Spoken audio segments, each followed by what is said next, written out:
This has been 2 years in the making, so to see the whole thing put together, to see the incredible response from the audience, and to now have the knowledge base to really have an intelligent conversation, it was incredibly gratifying.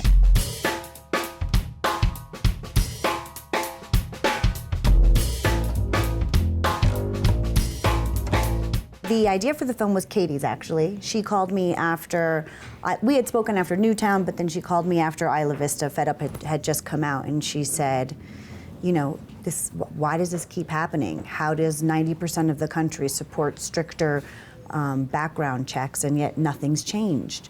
And wanted us to do the same comprehensive look as we did in Fed Up and try to maybe connect the dots a little bit, both for ourselves and for the public. We spent time with 4 families, and we have probably about 10 experts in the film.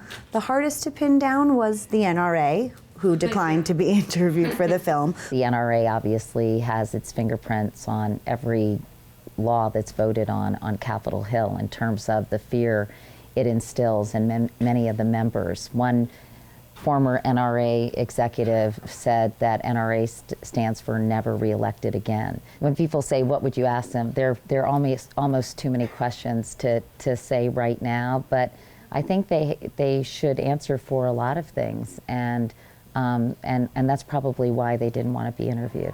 I think the executive action by President Obama, or the series of executive actions regarding gun safety measures, is definitely a step in the right direction, but I think he is obviously trying to do everything he can. It's very symbolic, and I think it will have a positive effect, but it doesn't mean that we're out of the woods. Pressure needs to stay on our elected officials at the state, local, and federal level. I hope that people leave the theater feeling hopeful. I think everyone thinks nothing's changed since Newtown, and that's sort of that's our jumping off point for the film. A lot has changed since Newtown, and I think the film provides not only the tools of how to get involved, but the motivation and the obligation to get involved. So I hope people leave feeling hopeful and obligated. I think there's this huge swath of gun owners who also want to feel that they're contributing to gun responsibility in this country. The NRA represents only 5% of all gun owners